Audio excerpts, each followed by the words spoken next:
여러분 안녕하십니까. 누리PD입니다. 자, 충격적인 글을 소개해 드리겠습니다. 이미 알고 계신 분은 그래도 봐주십시오. 제 방송 일단 오신 분은 시청을 해 주시기 바랍니다. 자, 민주노총 조합원이 양심 고백을 했다. 근데 그 내용이 정말 경천동지할 이야기입니다. 여러분 혹시 이제 일배 모르시는 분은 없겠죠. 일간 베스트 저장소의 이제 줄임말이 일배입니다.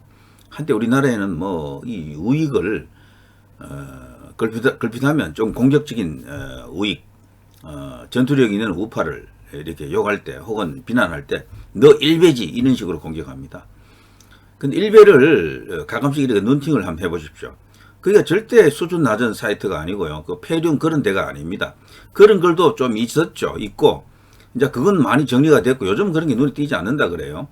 과거에도 그런 글이 주류가 아니고 그런 게 일부가 있는 겁니다. 극히 일부. 나머지 수준 높은 정보글 굉장히 많습니다. 일배의 정보글만 따로 보면요. 야, 이거는 거의 대학 교수급 논문에 가까운 그런 글도 굉장히 많습니다. 그것도 아주 보기 좋게 디자인 해가지고요. 사람들 이렇게 귀에 눈에 속속 들어가게 이렇게 만든 게 정말 심혈을 기울여서 만든 그런 작품들이 굉장히 많습니다. 그 일배에. 그래서 한때 우리나라에서 최고의 인터넷 커뮤니티였죠. 지금은 워낙 좌파들이 공격을 많이 해가지고 폐륜 일배 이런 분위기로 몰아갔죠. 일배가 폐륜으로 몰린 이유 중에는 전라도를 비하한다, 김대중을 비하한다, 그리고 노무현을 비하한다, 이런 게 주류를 이룹니다. 예, 그리고 좌익들, 소위 이제 종북주의자 이들을 그냥 노골적으로 빨갱이라고 말하는 그런 어떤 사람들이 좀 있었죠. 그런 게시글들이 좀 있었습니다. 그러나 전체로 볼 때 100이면은 1, 2배가 안 돼요. 그런 거는. 이제 그걸 이제 터집 잡고 문제 삼고 거기다가 일배가 너무도 거대한 세력이 되니까 그야말로 회원수가 몇백만 명 수준 이렇게 됐었죠. 저들이 그냥 일배 죽이기를 한 겁니다. 그 결과 지금은 일배가 많이 쇠락해 있어요. 이제 더 이상 과거의 그 일배가 아닌데도 여전히 저들은 그 말을 살려놓고 있죠. 너 일배지? 너 일배하냐? 이런 식인데요. 이럴수록 일배를 더 해야 될 것 같아요. 일배는 절대 그런 사이트가 아닙니다. 제가 보더라도. 자, 그 민노총 조합원이 어떤 양심 고백을 한 게 일배에 올랐다고 합니다. 그 내용이 정말 충격에 충격을 더합니다. 자, 이 관련 이야기가 벌써 언급이 좀 되고 있는데요. 제가 읽어드리겠습니다. 자, 민노총 조합원입니다. 양심 고백합니다. 안녕하세요. 지난 이태원 사고와 관련되어 양심 고백을 하려 회원 가입하고 글을 씁니다. 전 전라도 목포의 민노총 조합원이며 다른 자세한 신상은 밝힐 수 없는 점 이해 부탁드립니다. 다른 곳이 아닌 일배에 글 쓰는 건 이걸로 파장이 가장 크고 빠르게 퍼질 곳을 생각하니 여기가 맞다 생각되어 여기에 남깁니다. 일단 사고와 관련된 몇 가지 이야기를 드리겠습니다. 우선 최초 지시자는 저는 모릅니다. 개인적으로는 현 야당 측이 아닐까 생각되네요. 사고 당일 저희 지역 외에 전라도 경기도 등등에서 총 180여 명이 집회 지원 요청을 받아 서울에 모였습니다. 어떤 시위인지는 알려드릴 수가 없네요. 집회를 마친 후 갑작스레 9시경 이태원으로 이동을 하라는 지시가 내려왔습니다. 자, 여기서 한 번 더 읽어드리겠습니다. 사고 당일 저희 지역 외 전라도 경기도 등등에서 총 180여 명이 집회 지원 요청을 받아 서울에 모였습니다. 어떤 시위인지는 알려드릴 수가 없네요. 집회를 마친 후 갑작스레 9시경 이태원으로 이동을 하라는 지시가 내려왔습니다. 최초 모인 곳에서 멀진 않았습니다.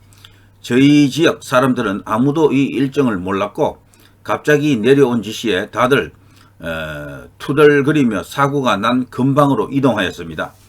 차량은 이동하지 마라 해서 모두 서울 올 때도 대중교통을 이용했습니다. 그래서 다들 도보로 이동했습니다. 그 후 그 사고 난 골목 근방에 도착했는데 그때 노총 간부의 지시가 내려왔습니다. 그 골목에 있는 사람들이 이탈하지 못한 게 뒤에서 계속 밀고 각 지역부 인원마다 미는 위치나 지시는 다 다른 것 같았습니다. 자, 여기 중요합니다. 그 후 그 사고 난 골목 근방에 도착했는데 그때 노총 간부의 지시가 내려왔습니다. 그 골목에 있는 사람들이 이탈하지 못하게 뒤에서 계속 밀고 각 지역부 인원마다 미는 위치나 지시는 다 달한 것 같았습니다. 저희 지역 사람들은 가장 밖에서 밀어난 지시를 받아 골목 입구에서 사람들을 2분 간격으로 안으로 밀었습니다. 자세히 어떻게 밀었다 이건 말씀드리기가 힘드네요. 저희 인원은 11시까지 밀다가 숙소로 돌아왔고 타 지부는 언제까지 한지는 잘 모르겠습니다. 그 후 씻고 나오니 TV 뉴스에 이 일이 나오더군요. 아무튼 본질은 민주노총 조합원들이 위의 지시로 이태원 사고에 관여됐고 살인자가 됐단 겁니다. 그 지시로 조합원 2분도 돌아가셨고요. 저는 좌파입니다. 항상 집회 시위는 참석하고 지원했지만 이번 이 일로 인해 좌파라는 것의 진실을 알았습니다. 더 자세하게 글을 쓰고 싶지만 신원이 드러날까 너무 무서워 대충 본질만 적었습니다. 결론은 민주노총이 누구의 지시에 의해 살인자가 되었다는 것입니다. 이걸로 자세한 것이 모두 드러나게 되었으면 좋겠습니다. 자, 이 글인데요. 자, 관련한 어떤 내용이 이미 긴급 속보 형식으로 알려지고 있습니다. 이게 제도권 언론에는 아직 안 나갔어요. 소위 말하는 메이지 미디어가 이걸 다루지 않고 있어요. 아직. 이게 사실인지 아닌지는 시간을 좀 더 거쳐봐야겠죠. 일부에 올라와 있는 이 글, 진위 여부를 누구도 지금 확인하지 못했습니다. 다만 올라와 있습니다. 본인 스스로 회원 가입을 하고 올렸다고 하니까요. 신빙성이 있는 것 같기도 한데 너무도 근데 우리가 지금 제기하고 있는 여러 가지 정황 그리고 거기 현장에서 일어났던 납득할 수 없는 그런 일들 그것을 한 방에 해결해주는 설명해주는 이야기가 아닙니까? 왜 예전에는 사고가 안 났는데 이번에 났느냐는 겁니다. 이번에 예전 사진을 보더라도요 똑같아요. 사람들 꽉 막 이렇게 모여 있는 것은 그 좁은 그 골목에 그 사람들이 꽉 차 있는 사진은 작년 사진에도 그 앞에 사진에도 다 있었어요. 근데 이번에 이 일이 터진 거죠. 자, 드디어 실체가 드러나는 것입니까? 민주노총이라고 합니다. 그 민노총이라 그래요. 거기서 뒤에서 밀어 작전을 펼쳤다는 이야기 아닙니까? 자신들은 뭔지도 모르고 밀었다고 하고 숙소에 돌아와서 그제서야 알았다는 것 아닙니까? 우리가 지금 충격적인 상황을 보고 있었다. 우리가 지금 엄청난 범죄를 저질렀구나 라고 양심 고백을 하는 것 아닙니까? 민노총 조합원입니다. 양심 고백합니다. 이 글이었습니다. 누리 PD였습니다. 여러분 대단히 감사합니다.